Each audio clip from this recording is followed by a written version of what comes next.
Hey, what's going on, guys? Got a special guest here today. We have Bart Gray. He's the president of Global Jet Care, a worldwide air ambulance service.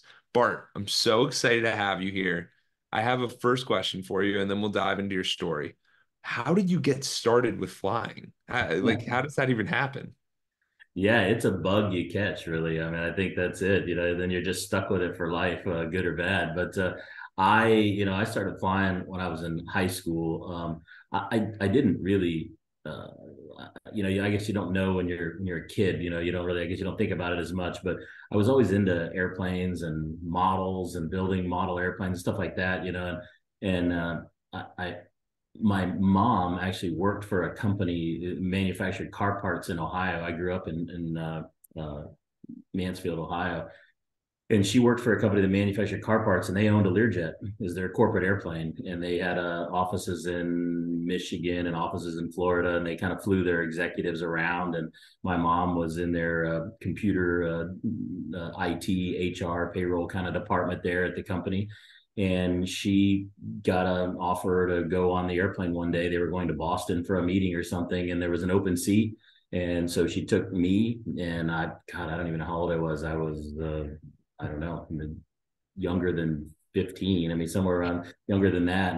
And I rode on the Learjet for the day, and I met the pilots. That's a super cool thing to do, when you're that age. So I met the pilots and ended up talking to one of the co-pilots there, and he was telling me where he went to college and what he did and how he became a pilot. And I just fell in love with it. And I thought that's great. And then I had aspirations to go to the Naval Academy and ended up not working out. And sort of at the 11th hour, I went to Ohio University, and they had an aviation program. And the summer before I went to college there, I ended up getting my private pilot's license and at my little hometown airport, which put me a little head starting college that way. And yeah, and then I got a degree in aviation and just took off from there. So yeah, that's how I fell into it. And like I said, it's definitely a bug that you just catch, and then you just it's the greatest Abs- ever. Absolutely. I mean, and the idea of it is very interesting because it's like most people think of private jets, like I could never do that. I could never fly a plane. And you start to realize that the accessibility of planes and people want to encourage that. So, like, is it accessible for people to even fly planes or like get Oh, trained easily. nowadays? Because, like, yeah, Yeah. Yeah, but I have so many friends, that they know I'm a pilot, and they always, hit me with, "Oh, I should have done that." And I'm like, "Well, do it now." Like, what are you waiting on? It's really, it's not that hard. It depends on the level you want to be at, just like anything else, any other, hobby. I mean, if you want to dip your toe in, the first part is pretty easy. Anybody can go to their local airport and learn to fly. It's not cheap, but it's not wildly expensive. I mean, there's definitely, all hobbies that can get expensive, but you can within 2 months go from nothing to a private pilot where you can rent a little airplane and take your family on sightseeing trips and or fly across the state or whatever. I mean, it's a pretty easy thing to get into. It's just like anything else, just got to go do it. yeah, But it's absolutely, very absolutely. accessible. It really is. I mean, in flight schools, especially recently after all the COVID nonsense. I mean, the flight schools have popped up everywhere. And I mean, you would be hard pressed to find an airport that didn't have a flight school with a couple little airplanes and instructors and teaching people how to fly. I mean, they're everywhere now. It's really popular. So Yeah, absolutely. I know I'm in the Tampa area and I know you're in Tampa as well, but there's literally the Davis Island Airport. There's a few other airports oh around yeah. St. Pete. They're all over the place. Yeah, So Clearwater, even Tampa has a couple of flight schools. Even the big airports have flight schools. I mean, they're everywhere. You pick an airport and there's a flight school there, guaranteed. yeah, I just wanted to kind of get into that just because I know that the audience is going to be like, oh, this guy Bart got lucky. Like, there's no way. Like, I couldn't fly a plane. And you start to realize that you're like, yes, you can fly a plane. Like, you Sure. can do this. And that's why I wanted to bring Bart on because he's got an incredible story. It's super interesting. And like, it's going to show you a different path that's kind of unconventional. So at that time when you were going to college, were you just the unique guy who liked flying, or was flying like it is today, where it's just so Yeah. prevalent, people sit there traveling everywhere? Yeah, I mean, I was in when I went to college, I was in first of all, I had no idea like what I was going to do in aviation. I don't think anybody who first learns to fly in college and that everybody thinks they do, you know. I mean, I was in, you know, I don't know how many, you know, 100 other kids that were in the aviation program there at Ohio University, and everybody thought they knew what they want to do. Everybody talked about, I'm going to work for this airline, or I'm going to fly a, you know, this corporate airplane, or I'm going to go work for this, you know, Fortune 500 company and fly their executives around. Everybody thought they wanted to do, and boy, I'll bet probably none of them are doing exactly what they thought they were going to do in college. There's so many options in aviation between the military and corporate and commercial and private. I mean, it's just, there's so many things you can do in aviation, and you just kind of fall into, you know, what you like to do once you learn, you know, and you really, you know, get all your ratings and you really understand, you know, the aviation world. You just kind of start looking for jobs, and you wind up finding one that you really enjoy. And if you enjoy it, I think you just kind of stick with it. And there's a lot of, that's sort of what happened to me anyway. Yeah, definitely. Because I mean, most of the time we always think everything's a path, right? So it's one Sure. step, the next step, the next step. But actuality is you try one thing, you like it. You try another Yeah. thing, you don't like it. And you live and you learn and you grow from that each and every time, which I think is the most important lesson. Yeah.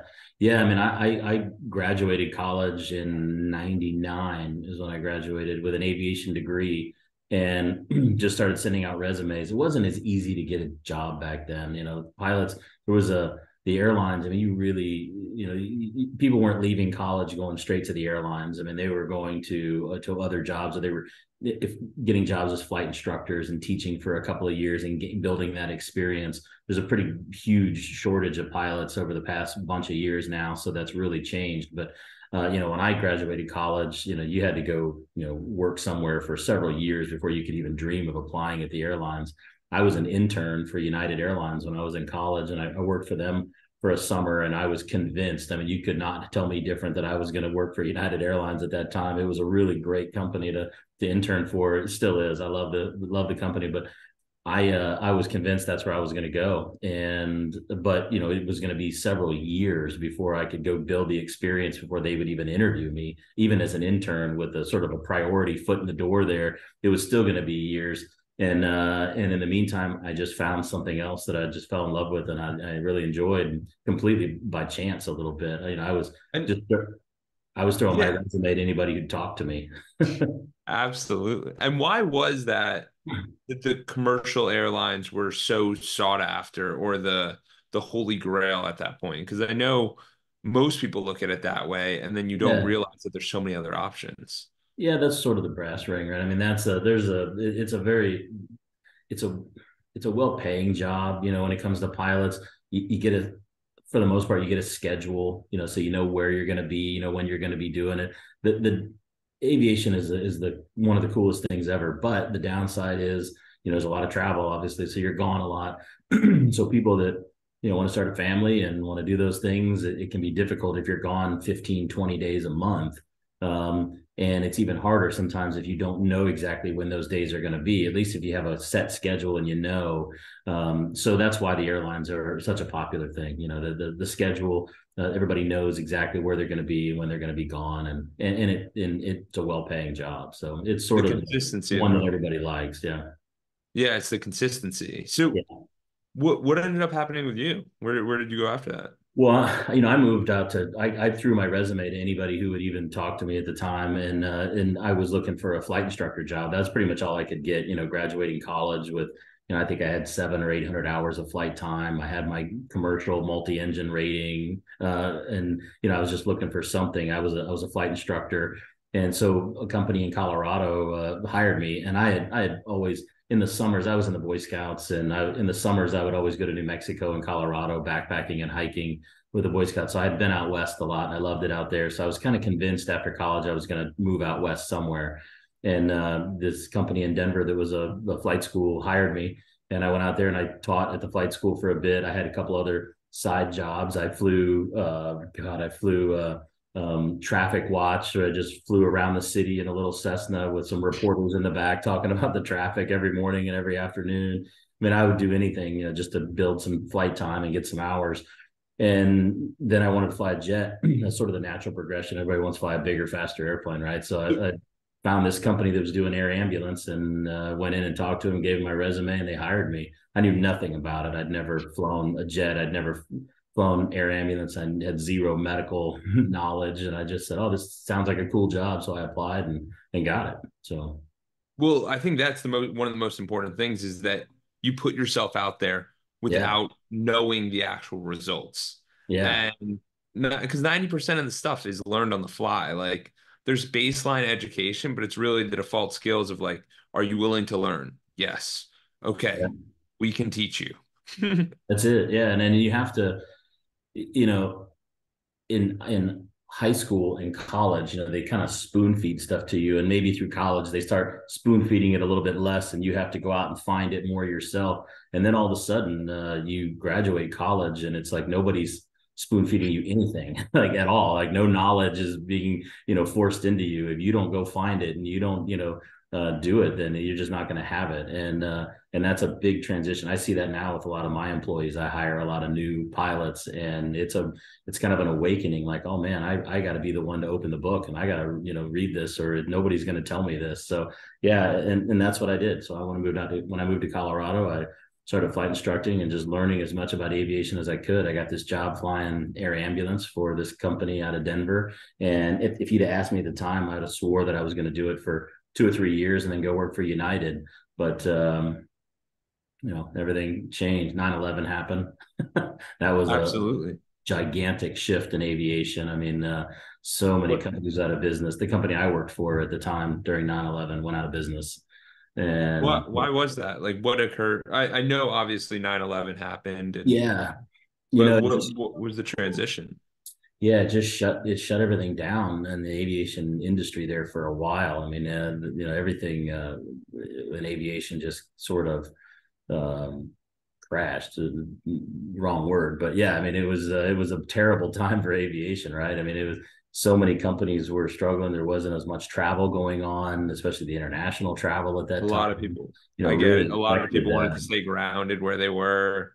They're like, I Yeah, don't want to go to the sky. Like, Yeah, it's kind of like COVID. I mean, that shut a lot of international travel down, but with the exception of during 9/11, the government didn't step in and save all these companies. So a lot of them just went out of business. The company I worked for went out of business, and they were a fantastic company. I mean, they were oh really a wow, great company to work for. I really enjoyed working for them in the job, and they were great people. I mean, everything was good, and they went out of business, and the airline industry was all of a sudden laid off you know thousands of pilots, and there was just a really all of a sudden the chance of working for an airline just got pushed back a bunch of years. All of a sudden 10,000 plus pilots laid off and looking for jobs and coming back and taking the jobs that I was having at the time. So it was really really hard to find a job back then. how did you feel in that moment? Because I could only imagine like you work so hard for something and it's No, just I was convinced I wanted to work for an airline. And so I right after 9/11 happened, I started putting my resume out to places, and there was a small airline out of St. Pete, Southeast Airlines there, and they were just happened to be hiring, and I was lucky enough to get a job there, and I worked there for several months. I never actually even went to training on the actual airplane. I worked there for several months. I was waiting on a training slot, and just working in that environment. And I rode around on the airplanes a lot and jump seated and started learning the company and that, and realized real quick that this is not exciting. This is not for me. Flying back and forth from Orlando to Stewart, New York, 9 times a week is not this is not fun. I had been flying air ambulance all over the world. I was flying all over Europe, and drop of the hat last minute, you get a phone call and drop everything. You're going to go to Thailand tomorrow. I mean, those the kind of flying I was doing, and that was what I liked, and that's what I enjoyed. Now all of a sudden I'm flying this, or working for this company that's flying these big DC-9s to New York and back. And I was like, no, this is not for me. So when that happened, I just said, hey, I got to look for another air ambulance company, because that's what I really enjoyed doing. And why do I want to stop doing that? absolutely. And what did you feel like with the travel? Like, because obviously you went from the flight instructor to it sounded like you were based in Denver to Sure. this experience of traveling whenever you Right. want, not intentionally knowing where you're going, but you're traveling a lot of locations. Yeah, travel is a weird thing, right? Everybody thinks it's what they want to do. If you ask 100 people, do you want to go travel more? Like, yeah, I think 99 of them will say yes, I want to go travel.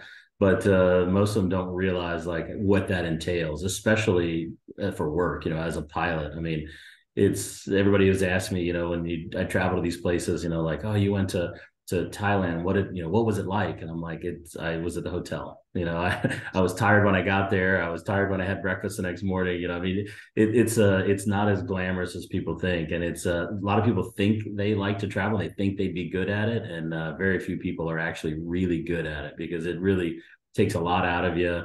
You got to be real tolerant of a lot of things. Everything in the world is so different in different places. So yeah, I mean, but I loved it. I mean, I literally fell in love with it. I could drop anything and pack a backpack and leave tomorrow for a month, and it wouldn't bother me a bit. I mean, I really, really fell in love with it and enjoyed the travel and enjoyed the last minute stuff.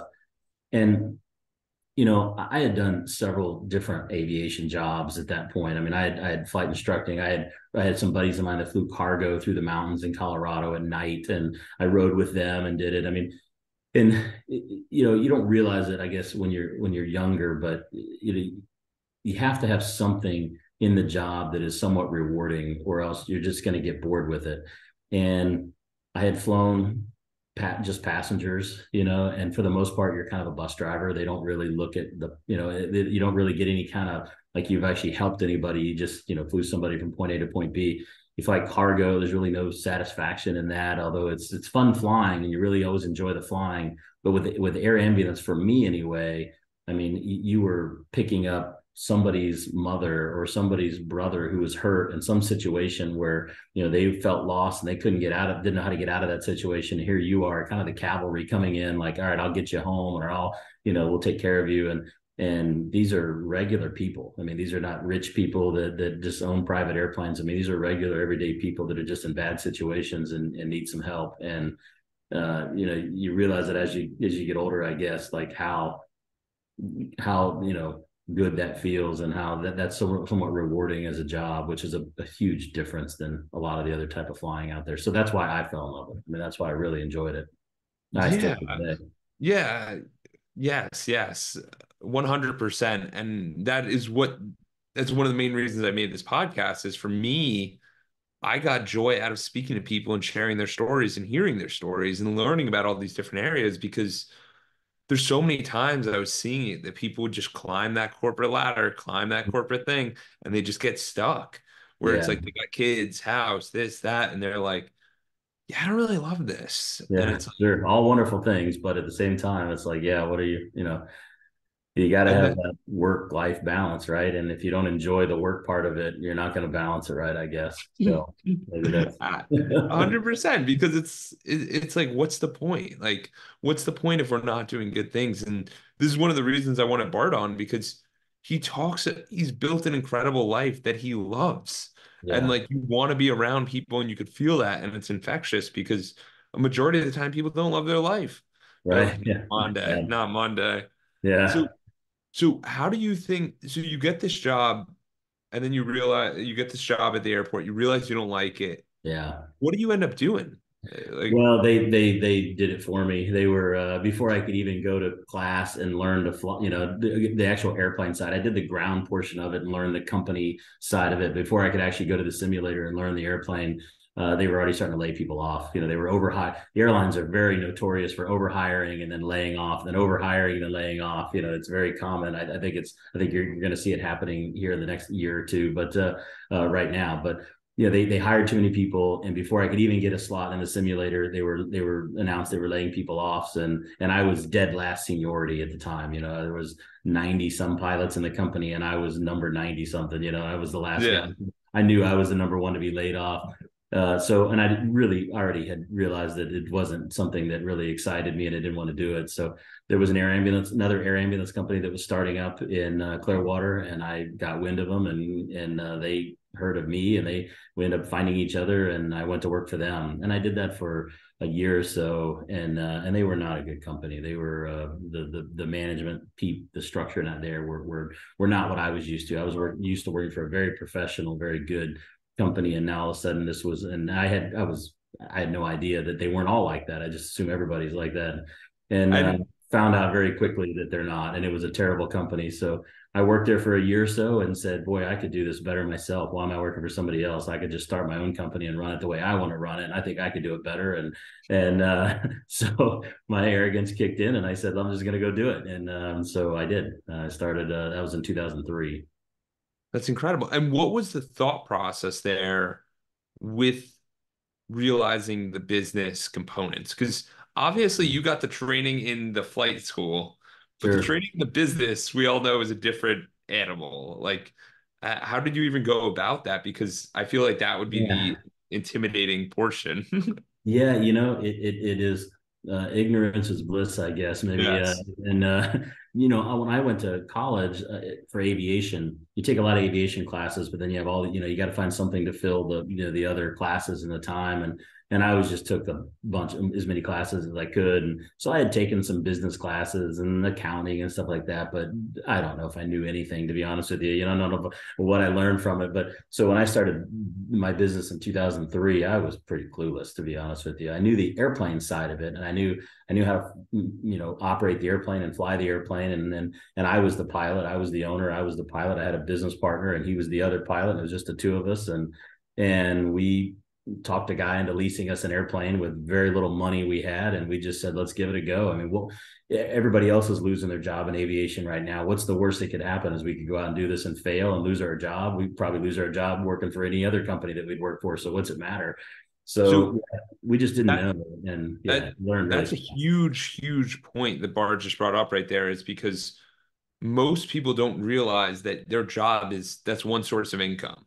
Mm-hmm. But if you build the business, you could have 10 sources because Yeah, different yeah, insurance companies, different people, people want to help you with it. Different ones want to guide you. And like there's a lot of different ways to make money with that.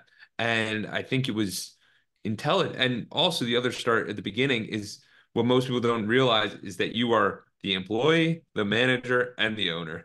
And you have yep. to wear all three hats. We do And it those all. hats do not distinguish themselves. Yeah, absolutely. And the hardest part is just starting. I mean, you just got to do it. You just got to start. I mean, I didn't know. I mean, I literally in 2003 probably sat down on my computer and Googled, how to start a business. I mean, I didn't know, and just follow some instructions and start doing it. And I've done failed in a lot of things, and things you don't know about, with HR and payroll and taxes, and you think you're doing the right thing. I don't think anybody ever really intentionally, screws up, but you do, and you make a mistake, and then somebody comes in and says, "Hey, you're not doing this right," and you learn the hard way and go, "Oh crap," like that's what I'm supposed to be doing, and then you kind of feel stupid for a minute. It's like, why didn't I just do? Why did I know that? Like how did I? And but whatever. I mean, you fix it and you move on, and that's it's just sort of a natural process, I guess. That's what happens. Well, that's a huge lesson in its own capacity of not being so hard on yourself, not being like, I'm an idiot, I'm so Yeah. stupid, I can't do this. Right. Because in reality, you just have to sit there and think in that moment, did I know that the taxes were due? Did I Sure. know that the IRS, like, I didn't know any of this. So how could I know? Yeah. Like, Yeah, no, I mean, you don't know. I mean, I didn't know half the stuff. I mean, I thought I was doing it correctly. I even had at one point I had like a payroll company doing it. And I thought, well, that clearly this is perfect, And but there's those other things you just don't know and you don't realize you're supposed to be doing, and then I mean, nothing's anything you get. There's no anything you get in trouble for that's not recoverable. I mean, you just kind of figure it out and go, oh man, I was supposed to be doing that, and you fix it and move on. But yeah, there's all I use that as one example. There's all kinds of those things in business that you don't realize you don't there's know no that way. you know. There's no way to know everything. There's too much Right. stuff going on. It's Oh going yeah, a I hundred different still directions. to this day, we make mistakes and figure out, oh man, we should have done it this way, and it is what it is. But but Absolutely. you're right. I mean, it's there's so many options once you have your own business. There's so many different things you can do, and you don't even realize that. You start it up thinking you're going to do one thing, and then a couple of years in, you're like, boy, I can do this. Like now that I have this, infrastructure built, I'm capable of this, and things just happen that you didn't even Well, realize were going to be options at the time. Yeah, and I think that's one of the coolest things is building out the asset and you go, who knew? Who Yeah, knew that we could do this? Like, right. this is incredible. Like, I didn't expect for things to go these kind of ways. And what are some of these pivots that you had? And I'm also interested when you started in 2003, how do you think about picking a partner? Because that can be a challenging in its own capacity. Yeah, that is it's tough.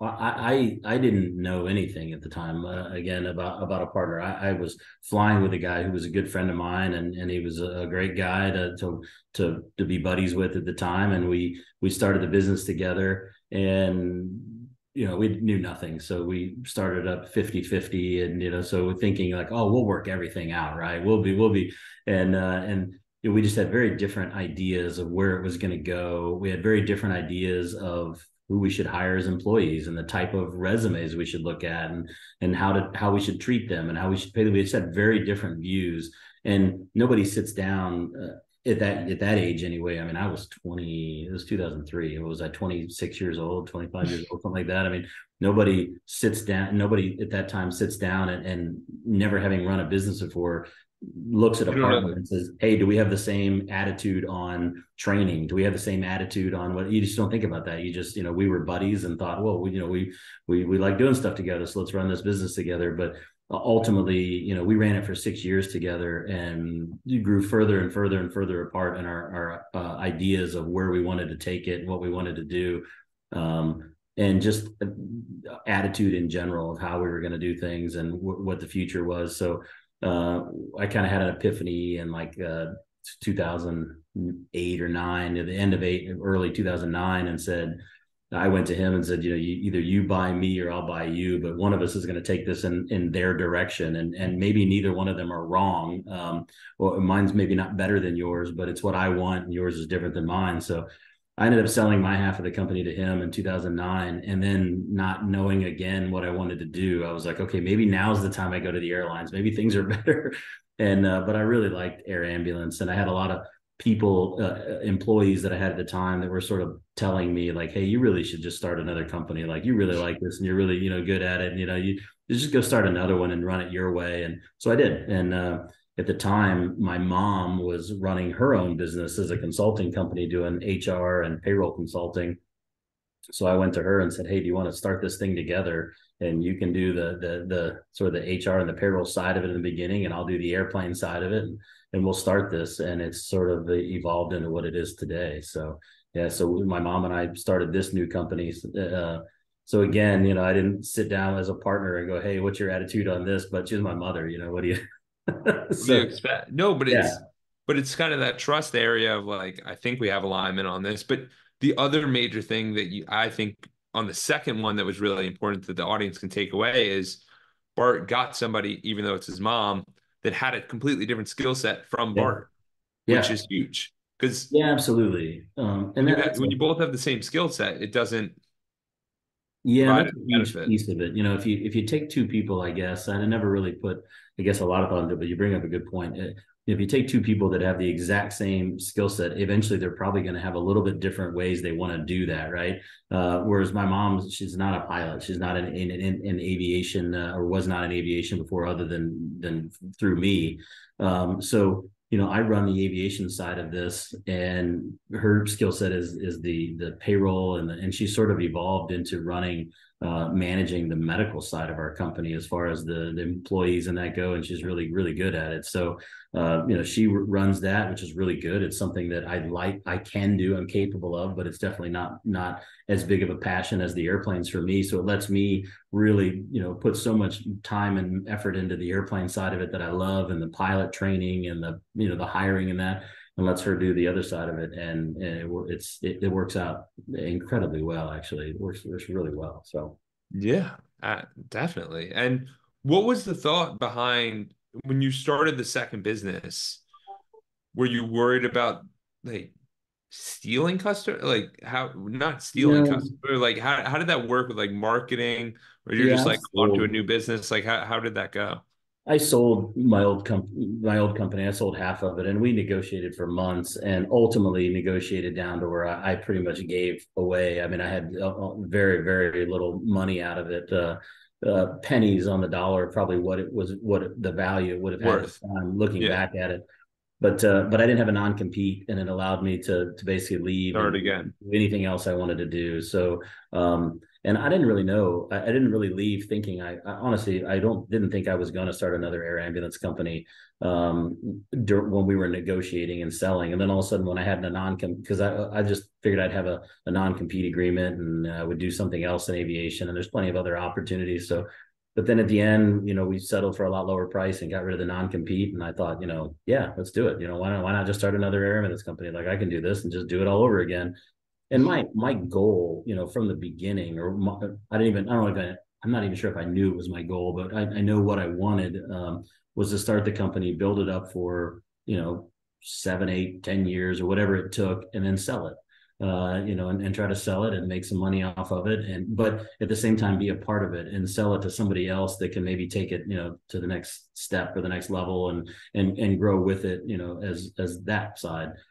And my partner at the time didn't want to do that, so that was a big contention. And that's what I wanted with this company. And my mom and I discussed that right from the beginning. We sort of laid out a plan and said, this is what we could do in 10 years. This is what I think we could. I built this other one in 6 years. So, now I kind of have the roadmap and I know what I want to do. And so I started the company and like I said, I didn't have a non-compete. So I just called a lot of my old customers and said, hey, I'm starting this new company and if you want to give us a shot, I'd appreciate it.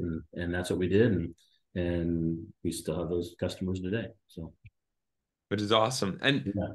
how did you, because also for everyone listening, a business to sell versus a business just to have another job are very, very different. Like Yeah. there's different skill sets that need to be entailed. Like Bart can't be the only guy in a business to sell.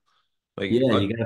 You gotta find a way to work, you got to find a way to work on your business, not just in your business, right? I mean, you hear that a lot from people, and I'm still in it pretty deep, but but if you to start a business with any intention to sell, it's real easy to get business and personal finances mixed, especially with small businesses. You have a company credit card and you buy hockey tickets with it and you try to say that it's a marketing thing. It's very easy to mix that up in the beginning. You got to be but we knew we were going to sell. So we were very, very cautious and very concerned about the books and making sure everything that was on the books was absolutely perfect and make sure everything that you do is on the books, right? I mean, that's a big thing for small businesses. So, it sounds, nobody is, I don't think anybody is nefarious or trying to cheat the system per se, but things just happen. And then when you go to sell the business later,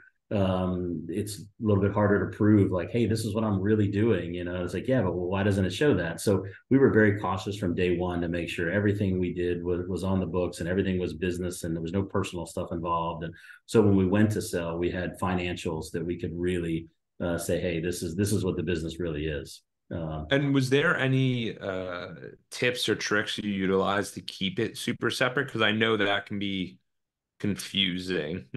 Yeah, I don't know that it was if Because boy, I can't think of because anything, one but of the ways I'll just let you know, like one of the ways I do it is basically you have the business bank account, sure. Oh obviously, yeah, absolutely. and then I just have like business credit cards that are completely like but I also have personal credit cards, and you don't Yes, mix the two in absolutely. regard to yeah, That's key. I mean, you have to do that. No doubt about it.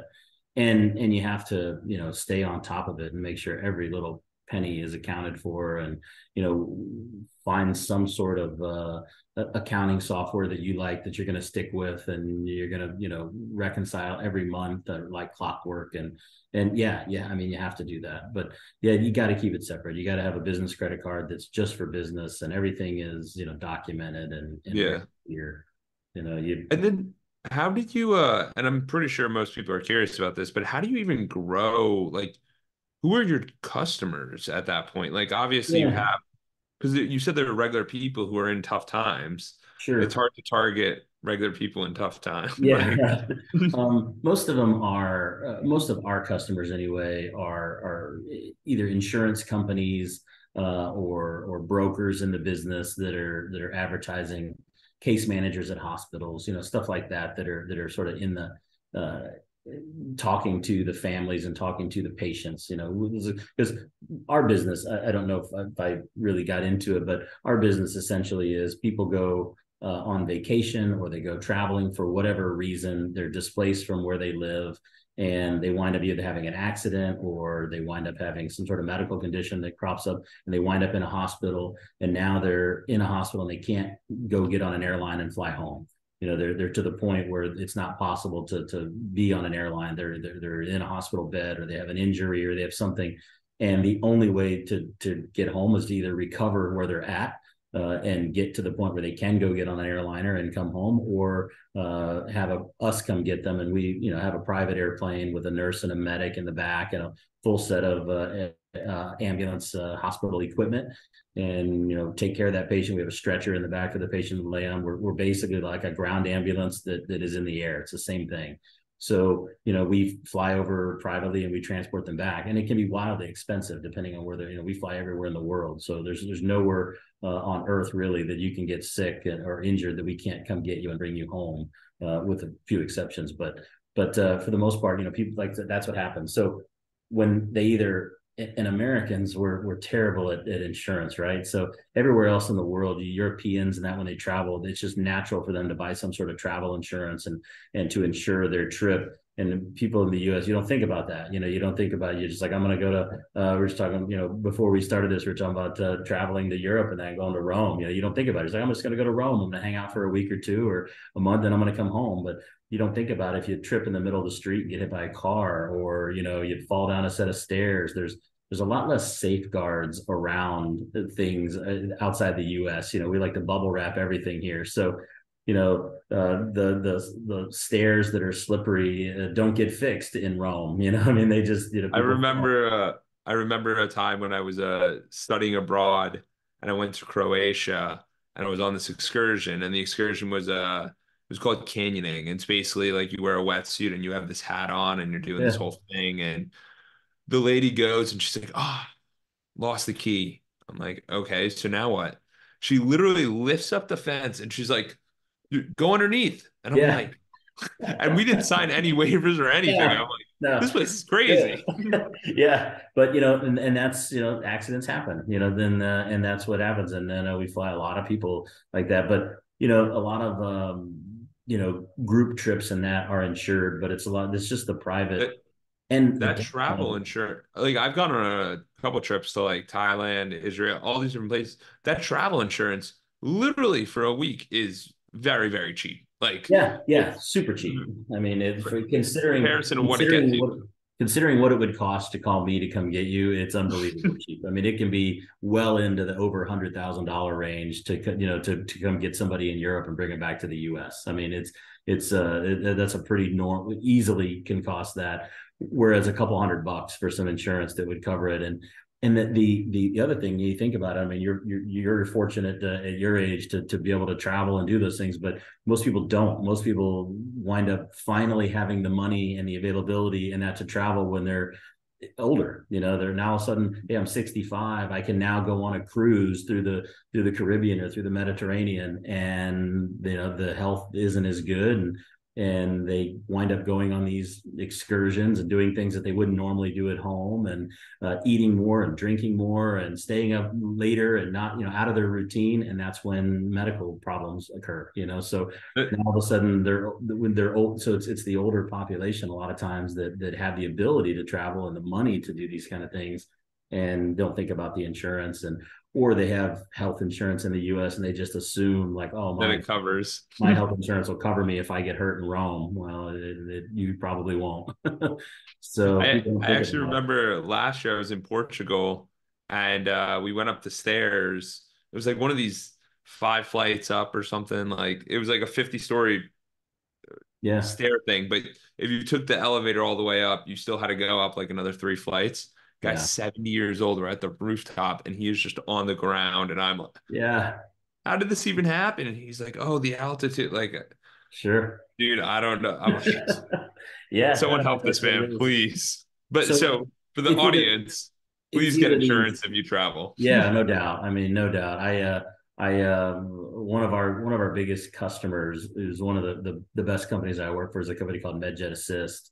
and they're out of Birmingham, Alabama, and you can literally buy a year-long membership for hundreds of dollars. I mean, it's cheap, and it'll cover you anywhere in the world for the most part, with some exceptions. But if you're more than 150 miles or so away from your home and you get hurt, they'll call me and I come get you and take you home, and you don't pay a dime.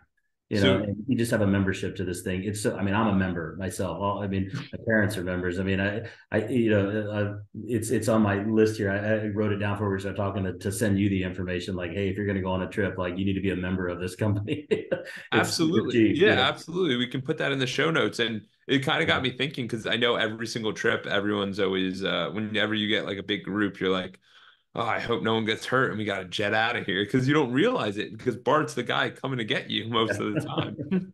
Yeah, no, I fly. I give you an example, which is an interesting story. We had a woman who was, she wasn't elderly or anything. I mean, I want to say she was in her 60s, great health, nothing wrong with her, and her husband had passed away, so she's now a widow, and she joins this club of other widows, and they decide they're going to take a trip, and they want to do this safari in Tanzania or something. I mean, just a wild trip, something that she'd never done. So she does, and she plans this trip. Well, she was a member of MedJet Assist, and so she went on this trip, and they were on a safari bus, and they had stopped, and she went to step off the bus and just stepped wrong and twisted her ankle, fell down, and fell on a rock and broke her hip. Complete accident. I mean, healthy woman, nothing wrong with her, nothing whatever, and she just took a wrong step in the middle of nowhere. And I mean, it was several $100,000 to bring her home. And MedJet called us and just said, how fast can you go get this woman and bring her back? I forget where we even took her back in the US, but how fast can you get her back to the US? And within 48 hours, we were, in Northern Africa and working with another company that flew into the little dirt runway or wherever where she was at and brought her to us. And we ended up bringing her back to the United States within, 3 days. And she had a membership that probably cost her $200-300, So The value is just it's unbelievable. But and on the other side of that coin, I have flown people out of Europe that are refinancing their house and calling, their 4 or 5 kids to put, how much money do you have on your credit card to get, grandma home because she got, hurt on a cruise ship in Greece or something. So if you don't think about it, and you're just stuck. So I've seen both sides of that coin. I mean, and obviously being prepared is better, but yeah, honestly sounds like a good gift to anyone. yeah, it could be. Yeah, it's great. I mean, I pass it on to everybody. Everybody talks to me. They tell me they're going on a cruise or they're going to travel. I'm like, what if something happens to you? How are you going to get home? Yeah. I didn't think about that. Nothing's going to happen to me. I'm young and healthy, and You're like, I do this for a living. Most yeah, people think that they're young and healthy. Trust me, yeah. the business is doing well. Like, Absolutely. Yeah. Right. Yeah. Right. We're not doing it on people who are healthy. So yeah, no, yeah, it's a great thing. And those are our customers. I mean, to kind of get back to that, they're the insurance companies who ultimately provide this type of coverage, or brokers who advertise on the internet, or hospitals that, um, yeah, we fly a lot of people also that hospitals pay for. You wouldn't, okay. sort of something that people wouldn't think about, but we have, and it's obviously going to be a bigger problem going forward. But you have people who are illegal immigrants in the country. If they get hurt or they get sick, and something happens to them and they wind up in a hospital, if they don't have any family here, and and they get to be where they're in the hospital and they're stuck in that hospital for a long time, they could wind up in the ICU of a hospital who might only have a dozen ICU beds. And here's a person with no insurance, no nothing. And the hospital is not going to get compensated in any way for taking care of this person. And if they're stuck there for months, it might be cheaper just for the hospital to pay whatever it would cost to fly them back to their own country, and let them get healthcare back, at their own country. So you see that a lot. We fly a lot of indigent people that are in hospitals, and the hospitals saying, they're taking up one of our resources here that we're not able to, it's a business and we're not able to get any compensation for that. So sometimes the hospital will just pay us directly The loss. to fly them Wow. home. That's interesting. And what was the thought when you first started? Because I believe you have 6 Yeah. jets at this point. And what are these jets? So they're all Learjets. It's sort of Learjets. it's sort of the workhorse in the air ambulance industry. It's um, for the money they cost and what they cost to operate. They're the best airplane for the mission. And so we have six Learjets. We're a little different. I specialize in the long distance transports. So a lot of air ambulance companies may operate a different type of airplane or a shorter range airplane, and they specialize in just one area of the country, and we really specialize in worldwide. So we'll fly to South Africa, pick somebody up, and bring them back. We can really fly anywhere in the world. So we specialize in these long range airplanes. So they made the Lear 35, which is sort of the most popular, Learjet. They built almost 700 of them. And they took that airplane and they made a very specific variant of that airplane with a larger fuel tank in it. And they called it a Lear 36. And they only built, 60 of them. So they didn't build a ton of them, but they're the most popular airplane for me. And we have four of those that we operate internationally. We operate those all over the world. And they have about a 6 hour range. So Oh, we wow. can one stop out of Florida, we can make one stop and get to Europe. We can, two stops we can get from Eastern Europe to Western United States. So we can operate those and they have the range to go across the Pacific and to go, down far South America. So that's the reason we operate that specific airplane. That's cool. And how does, I bet you people are wondering, how does the whole financing of that work? Like, is there, like, do you buy them used? Like, do you buy them brand Sure. new? How does Yeah, that just even like any work? other. And like, what's the price and how does You all can. that I mean, an average Learjet for the ones we operate are anywhere between 1.5 million probably to buy the airplane, and you can finance it. You can make payments every month. We've been fortunate. We leased our first couple airplanes. We leased, and the guy that I leased it from became a very very good friend of mine, and ultimately we ended up buying the airplanes at the end of the lease from him. But and now, we're in a position where if we wanted to add another airplane tomorrow, we would, we'd either cash?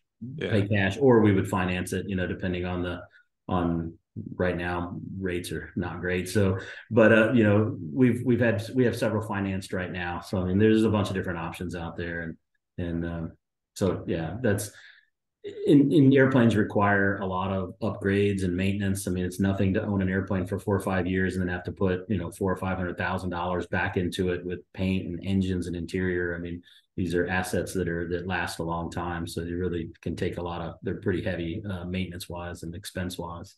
But Absolutely.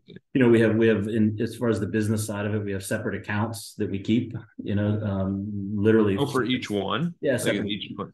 Some not necessarily for each one, but sometimes we have a bank account for our engines where we just put money in every month, and then when our engines come due, we're guaranteed we have the money to do that.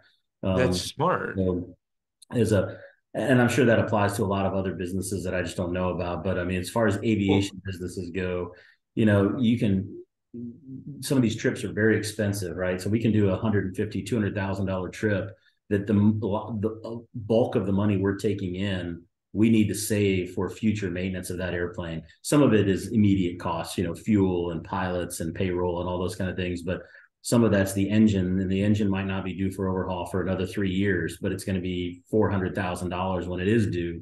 And if you're not saving for that and planning for that, if you're using that money to do something else right now, when that bill comes due, you can, and that happens a lot in aviation. You see that a lot. So I've always been very disciplined as far as, we have separate bank accounts. We put that money in those bank accounts. That's not money that we look at as available to us to use for operations or payroll. I mean, that's money that we know we're going to have to use later.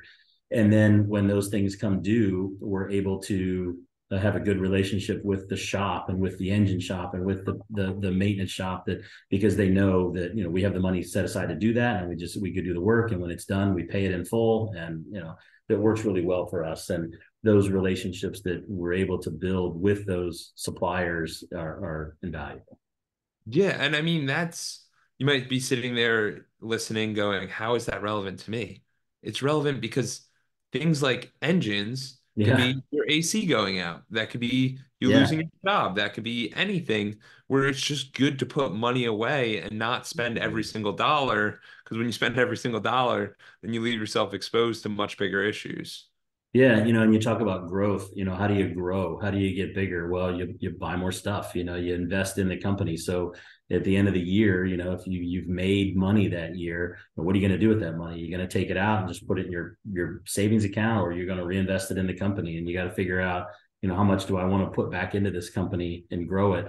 You see a lot of companies that every year, yeah, they made money, they did really well. Maybe we made $1 million this year, but you wind up taking that money and putting it right back into buying another asset or another whatever, or increasing payroll or something. You put that money right back in the company, and you can go 10 years in business and go, man, I've made millions of dollars, but I don't have millions of dollars in my pocket, but you have this asset, so now you have this functioning asset that can, that makes money. And now what is that worth? Yeah. So you just got to kind of, there's a lot to it. I know, we grew this company, and then, man, in the first couple of years, I mean, it was sometimes we weren't even able to pay ourselves. It was like, all right, we're going to have to sacrifice this to do this. But that's the way you grow it. You got to put the money Well, back into the company. and I'm glad you're sharing that, because there's probably a lot of people listening going, this guy's got six jets, and like Right. he's choosing between whether this or that. Like, yes, we all have to make choices, and there's all Yeah. sacrifices that go on, and it's not always as glamorous. It's never as glamorous as people are like, must be easy, like must be Yeah. nice. Because if you're Yeah. running six jet, if you're running Unless you, six, I just unless want to you're bring not this up. If doing, you're running six jets, like how many trips do you have to take? That means they got to yeah. be moving Oh constantly. yeah, we did. I mean, we move. I did a number the other day. I thought this was a really interesting number for us. We just had this conversation. We started in like December of '09 is when we flew our first patient, flew our first flight. And we started with one airplane, and and then when we made some money, we bought a second and grew and grew and grew. And if you add up the amount of flight time, I think we've flown coming up on like 40,000 flight hours as a company. And if you divide that out by the number of days since we started in '09, we average about 7 hours of flight time a day. So every day, on average, some days we fly 20 and 30 hours a day between all of our airplanes, and some days we don't fly at all. But we average about 7 hours a day, which is a lot of flying, for a small company like ours And anyway. that's over 13 years or Right, 14 years. right, That right. that's That's every very, day. very, so that just proves that it's consistency of coming up every single day, because Yeah, a lot of people, oh, you suddenly made it, Bart. No, yeah. no. No, but yeah, no, but yeah, we fly a bunch. I mean, flew 4 or 5 patients, I think, on Tuesday. We flew 4 yesterday. We're flying 4 today. We move patients every day. I mean, that's just the way it goes. And there's some economies of scale, right? So when we started with one airplane, you can just do one trip, and when that trip's over, wherever you're at, that's where you're available the next day. Now we have 5 or 6 airplanes, so we have things moving around. I have an airplane today that's on its way to San Francisco. I have another one on the way to New York today.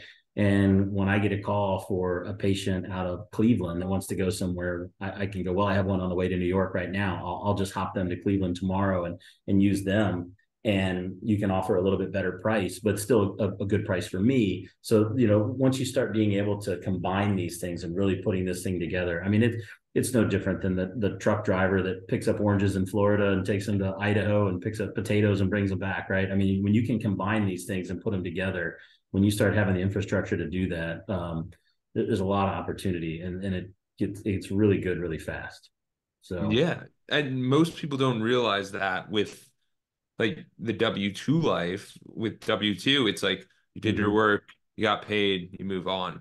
With the Yeah, business owner, you can start playing with the different assets and yeah, adjusting them and changing things. And maybe we could do this. And if that flight from Florida to Cleveland was regularly 10 grand, now it sure, might be like you can get sure. you can get them at the lowest price for Yeah, I do five it all. grand, and they don't know. Like, it Yeah, doesn't I do matter. it all the time. I mean, none of our competitors can do it for any less than this. So I can charge just a little bit less than that, still be advantageous to everybody, and we can do better. So, and then that gives us the option to, every now and then we run into somebody who needs to go somewhere that doesn't have the money to do it, or doesn't have as much, and we can say, oh well, we can combine you with this, and this trip is already getting paid this much money, so we can combine you and do this for a lot cheaper, maybe to help somebody out or something. So there's a lot of options there. I mean, we do that all the time. We combine things to help people. So That's incredible. Because that brings into the community service aspect and the charity and like giving sure. back because there's so many people that like when you do have enough and you can support, it's not always, hey, the payment's not always the payment. Sometimes it's like, we just got to make this work. You know what I Sure. mean? Yeah. Yeah, I mean, you don't have a choice sometimes. You're put in a. We've done several where we're put in a position where we have the airplane, we're in position, we're ready to do it. COVID was a big part of it. That was a lot. How how COVID. was that for you regarding Oh, because you're worldwide? Like, were yeah. you able to still be worldwide or like how did that even work? We were capable in some aspects, but there was no international travel. The people weren't there. The American population was not traveling in Europe. The European population was not traveling in the United States. Even simple stuff. The Canadians were not traveling to Florida. Canadians have government health insurance. And so if they're in Canada and they get sick or injured, they just go to a hospital and it's paid for, right? But if they're traveling, so many, here in Florida, I mean, how many snowbirds are here in Florida? How many Canadians are here in the wintertime right now? I mean, it's crazy. But if the way it sort of works in Canada from a very simplistic view is if a Canadian is here in Florida and they get sick or they get injured and they wind up in a hospital, the Canadian health insurance system will pay for anything that's emergent or diagnostic. So somebody has a heart attack at their home in Fort Myers, the ambulance to pick them up and take them to the hospital will be paid for. Any emergent intervention will be paid for. Any diagnostic, like, hey, you've had this, and will be paid for. But once it hits that treatment phase, okay, now you need heart bypass or you need something done. That's no longer paid for now. So now they're sort of on their own. And the way Canadians do it is a lot of times they'll buy their own specific health insurance policy through a Canadian company that will pay for that additional that the government, to sort of make up for what the government won't pay for when they're down there. And receiving treatment at a hospital in, say, Fort Myers can be expensive, right? I mean, and it may be cheaper for that insurance company just to call me and say, hey, for $25,000, can you just fly him back to Toronto? And get Yeah. them in a Canadian hospital where we can have treatment there. And now we don't have to pay for the treatment in Florida. So we fly a ton of snowbirds from Florida that are injured for those Canadian insurance companies, that it's cheaper to pay them, fly them home and get healthcare there than it is to pay for the healthcare here in Florida. So we do that a lot. Well, all of a sudden COVID happened and now they're not allowed to be here and they're not traveling. And there's a huge part of our business that's just gone. Yeah. So we pivoted a little bit and we started flying a lot of domestic flights that we hadn't done before. We started flying more and more organ transport flights around the US, people that needed organs or organ transport teams. So it was still a huge hit to our business. So we started pivoting to do more of that. Well, now COVID's kind of over and now we're back to doing what we do, but we're still doing the stuff that we Both. did do during COVID. So it's a growth thing for us. So we're busier now than we ever were. Sort of because of that, even though it was a huge hit at the time. Yeah. But yeah, you Which, just got to make the best of but it and try I to. think that's something that a lot of us don't look at. You look at so I mean, people can look at one or two ways, right? There's a challenge, and you could say yes, I'm open to the opportunity, or you could be like Ben and be like, no, like we're not gonna Yeah, make it. But obviously, you guys were open to it, and you're like, yeah, how are we gonna make this work? Like, yeah. That's the hard part. I mean, as a business owner, you don't have a choice. I mean, you got 30 or 40 people that rely on you. you got to pay them. Their paycheck is what's getting them paying their bills. So it's like, okay, we got to figure something out here, one way or another. I mean, we're fortunate. We're pretty lean company. We're pretty frugal. I mean, we keep quite a bit of money in savings for things like that. And during COVID, although we hated every second of it, it sucked. I mean, we were never in a bad financial position. Yeah. I mean, And we had to dig into money that we never thought we would have to use, but we did. So it worked. But 100%. And for you, how do you think about because earlier in the podcast you mentioned that you went to medical company, and you're like, they just weren't run well. So what do Yeah. you think is some of the intangibles that some people might find that you do well that could carry into their lives? Like, what are some of the things that you're doing a little Yeah, I mean, different? for me, for that situation anyway, a big piece of that was the maintenance of the airplane. You know, Okay. the first company I worked for was very open. I mean, as an employee, you could just go to the people who ran the company and go, "Hey, you need to do this. Like this airplane needs this or whatever," and they would do it. You felt heard, I guess. You felt like what you said needed to happen would happen. And then the other company that I had, the company that I worked for, they could care less. Stuff could be broken, and they could say, "Tough, go do it." And so as a business owner, you got to have a good system where the people can bring ideas and you can say, hey, we're going to implement this or we're going to try this. And it doesn't always work, we get all because a lot of employees think like, why don't they just do this? Why don't you? And it sounds really simple, but it's not, but sometimes so you have to have a system where you can show them, yeah, okay, we're going to implement this. We're making this change and we're going to try to do this, or have a really good explanation of, hey, look, we've tried this before. This is why it doesn't work. This is why we're not doing this. But if you don't have something where they can say, hey, this needs to happen, and they feel like gets ignored, then you're never gonna, you know, and it's hard. You can't listen to everything, right? I mean, there's so many. You drive yourself crazy trying to fix every little thing that everybody thinks that you could do better. But you gotta find the big things and make it seem, And the appreciate the feedback loop yeah, instead of absolutely. being like, no, we like, and it's the way people talk about it. And it's that being heard, I think, is a massive lesson. Sure. Um, so prior to the podcast, we were talking about your incredible flight coming up around Yeah. the world. Yeah. Tell Yeah, us a this is little more about exciting. this. Yeah, so this is exciting. This is something that I've thought about for a long time, and I love when things kind of come together for a good reason, and they sort of all make sense. And this one just really makes sense to me, and it's something I'm really excited about. So I read a book called The First World Flight, and it was written by a guy that sort of was a journalist that wrote about the first circumnavigation of the Earth by airplane, by a fixed wing airplane. So in the 1920s, there was sort of a race for which country could get a team of people in an airplane and fly all the way around the world. And aviation was young. I mean, it was, we just started flying in like 1903, right? So we're less than 20 years into this thing, and the British were trying it, the French were trying it, and nobody had really been successful at it yet. So the U.S. Army Air Corps at the time was tasked by the government to put together a team of airplanes and a team of guys to fly around the world. And they did it out of Seattle, and they started their journey. Their very first day of flying out of Seattle was April 6th of 1924. April 6th just happens to be my birthday. So I'm reading this book. I'm like, oh, that's really cool. They started on my birthday, 1924.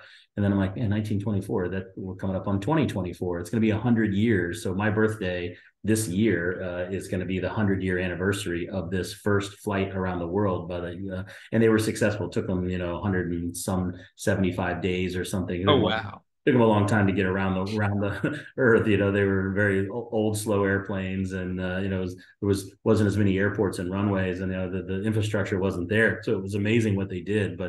But here I am. I'm going, man. I've flown around the world several times, for work. Taking a patient here, and then the next patient just happens to be further west or further east, and you just end up going around the world.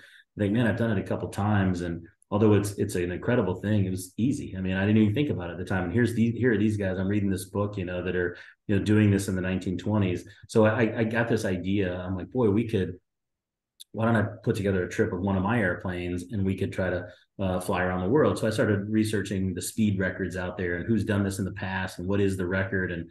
And I thought, so I looked up the westbound record, flying westbound around the world. I'm like, boy, we could do that. We could set that record. And so then I got hooked up with some guys that used to work, ex-employees and current employees of Bombardier and Learjet, who have put this project together called the Classic Learjet Foundation. And they actually went out and found the very first Lear 23 that was ever sold to the public. It was serial number 3. It was a hand-built airplane built in the early 60s. and they found this airplane over in Bartow, Florida, and they put together an organization to purchase this airplane, disassemble it, take it back to Wichita, reassemble it into like a flying museum piece, kind of like the old B-17s and stuff you see at air shows. So I got hooked up with these guys, and I helped them disassemble this airplane and get it back to Wichita. We're now in the process of raising money to refurbish this airplane and put it back in flying condition, which I would love to do, and I'd love to be able to fly and ride on one of these days. So I came up with this idea, boy, I could do this flight around the world. I could set this record. It could be on my birthday. It could be the 100-year anniversary, and it could be, we could do as a fundraiser to raise money to refurbish this airplane. So that's where we're at. So we're doing this flight. I'm going to leave Wichita in one of my airplanes on April the 4th, and we're going to fly westbound around the world. We're going to land back in Wichita on April 6th, which is my birthday. And it's also going to be the 100-year anniversary of when the first flight for circumnavigation left out of Seattle.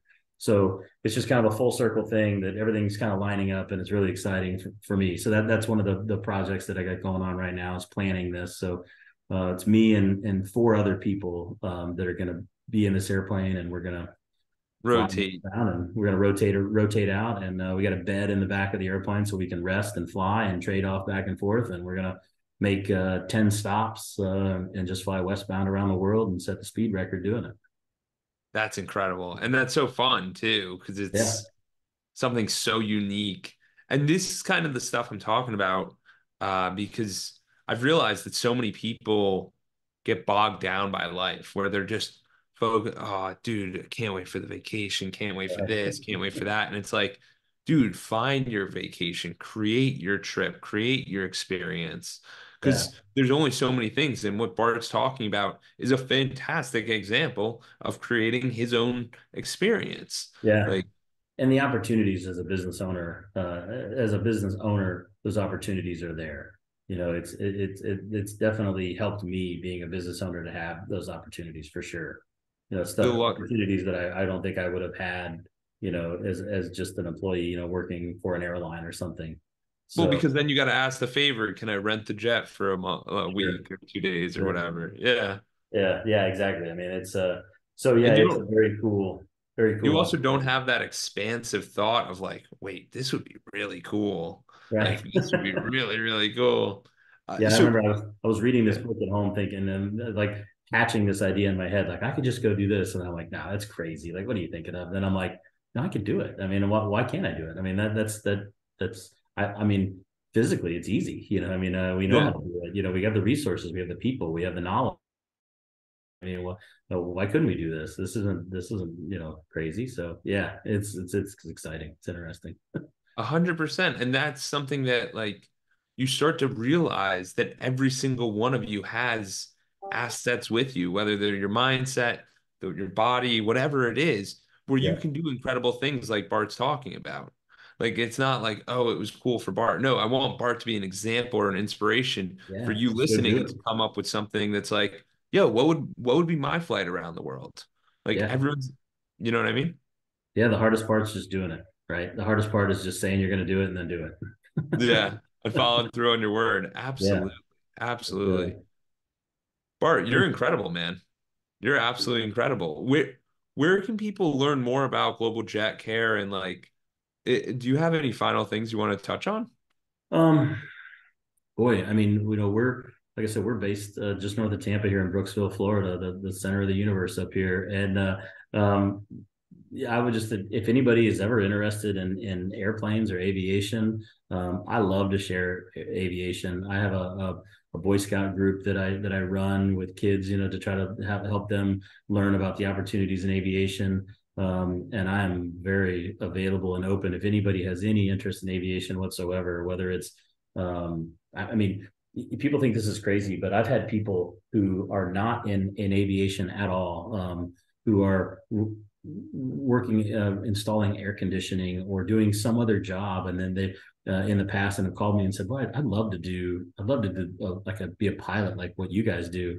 And I said, "Man, you know, go get your pilot's license. Literally within 2 years, you know, you could come to me and I could hire you, and you could be on a mission flying to Greece tonight to go pick somebody up." And I've done it. I've had multiple employees that are now with the airlines are with, somewhere else that they've moved on to, that have come and started from nothing, and within 2 years working for me, and work for me for 3 or 4 years, and gain all this experience, and then they can do anything they want.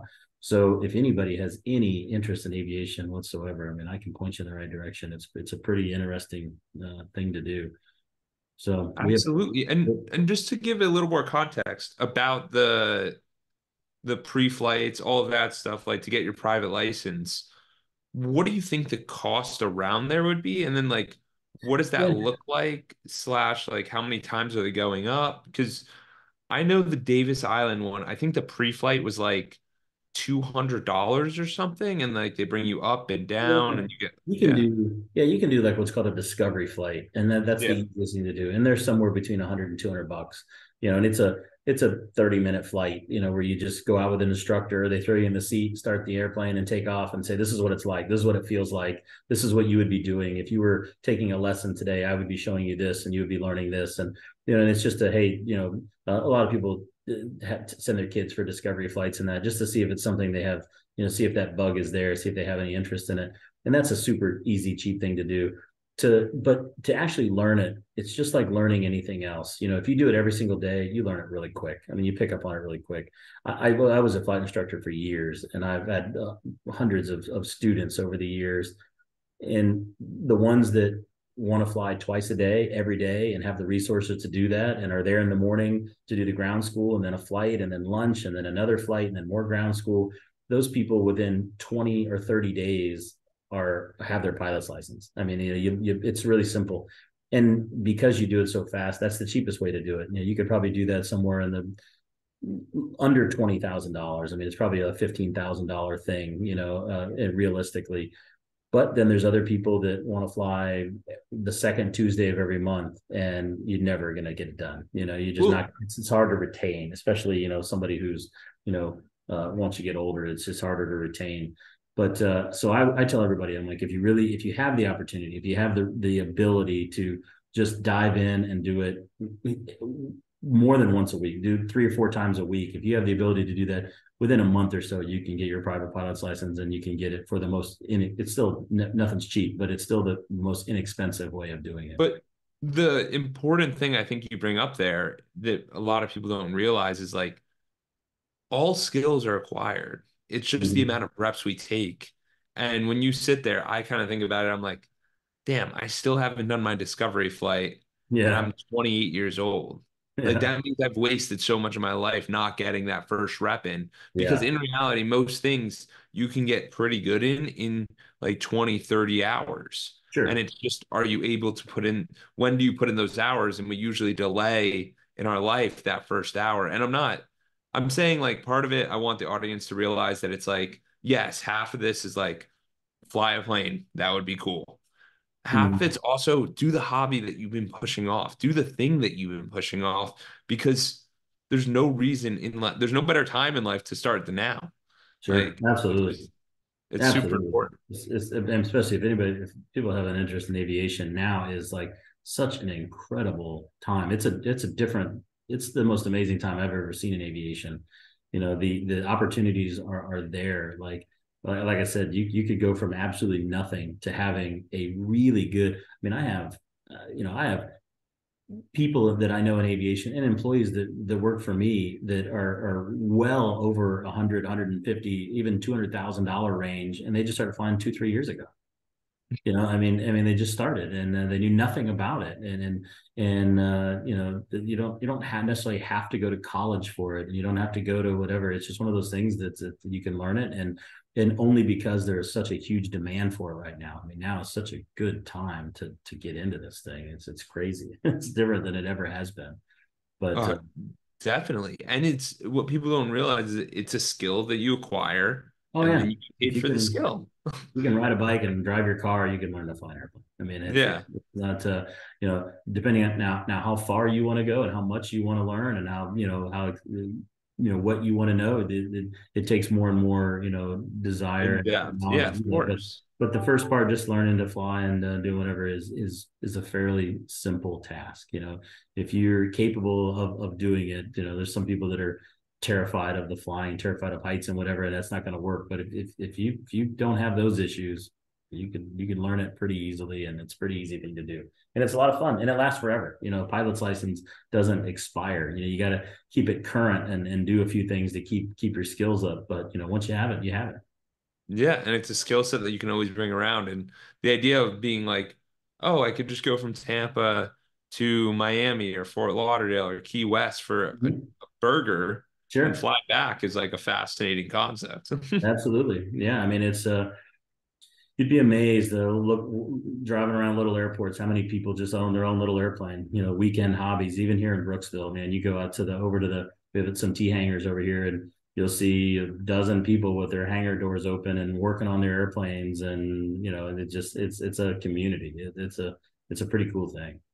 Yeah, absolutely. And most people sit there and they go, oh, this has got to be the most expensive thing ever. And it's like, no, if you want to do the hobby, you can learn about it and you can get Right. exposure, but it could also make a lot of money too, which is super Yeah. important I've because had several of my friends are like, it's probably really expensive. And then I look at their boat, I look at what they do, their weekends, and I'm like, yeah, let me tell you, nothing's cheap. There's no cheap hobby out there.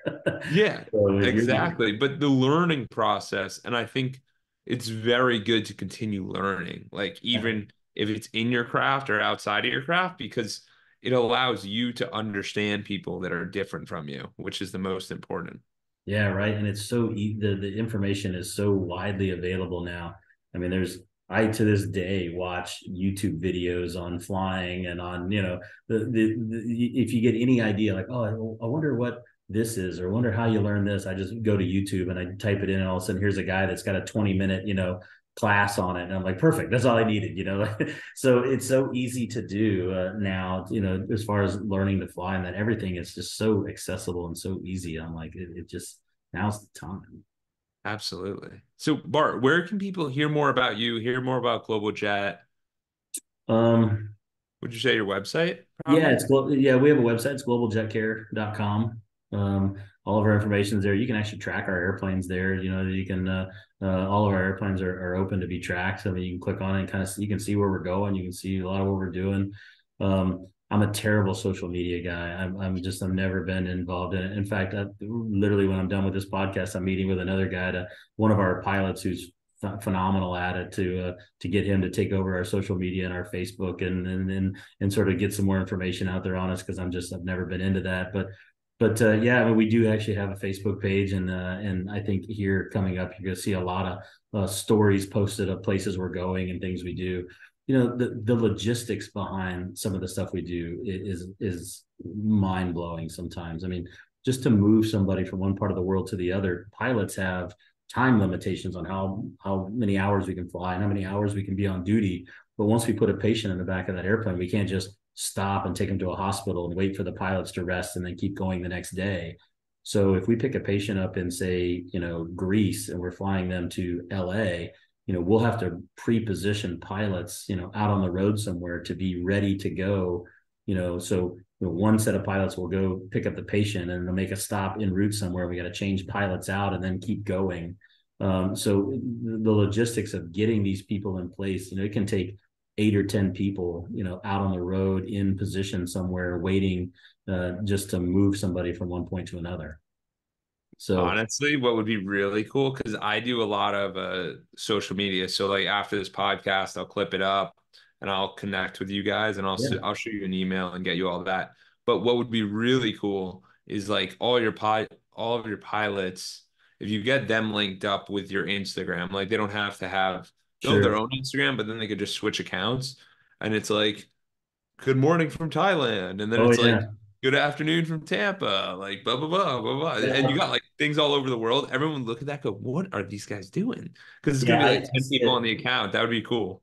I get on my Facebook, I get on in the morning, I wake up here and I'm looking at my mail, and I open Facebook up. And of course, I'm friends with all the people, all the employees on Facebook. So I pull it open, and, I got some people in Germany, and I got one crew that's in Iceland, and they're posting pictures of what they're doing. And, they're talking about, what they're doing. And I'm like, man, why don't I have this on my, like, how do I get this over? And I'm just, I'm clueless when it comes to a lot of the social Well, media stuff. So it wouldn't even have to be you. It would basically be them posting on that's what I mean. I'm like, your platform, like how do just I not posting. connect this? So yeah, I have one of my pilots that does it all the time, and he a lot of times he'll tag us in it, and it'll show up on ours, and I'm like, okay, you gotta take this over and get this so that it's all because just the pictures alone are awesome. Some of the pictures that we take that our pilots take, The aerial ones in the sky, yeah, like yeah, it's amazing, and the stories, and then a lot of times, the like I said, the people we fly are everyday people. I mean, these aren't celebrities or anything. These are everyday people that when they get back home are posting on their Facebook, right, and they're telling their story. They're posting on their social media, like, "Hey, my husband and I were in Greece, and this happened to us, and we had this private Learjet come and fly us home, and here's the people that flew us." So all those stories are out there, but they're just not in a we just need them to know that it's global jet care. right. So yeah, so that's that I'm working on that slowly but surely. But Absolutely, absolutely. Bart, you are yeah, incredible. I'm so glad we got to do this just because it's yeah. been Thanks something for I've having me. wanted to do for a while. And after I heard your story, I was like, I don't know anyone who does this. Like, this is fascinating. It's so different, so unique. And I'm glad you got to come on the podcast. Yeah, people ask all the time. They're like, what do you do for a living? What does your company do? And I'm like, oh man, how do I explain this? Because this Well, hopefully now you is can a just hand them lot. the podcast. Just send Yeah, them the right. There you go. Here, listen to this. Look at our social media. Well, thanks.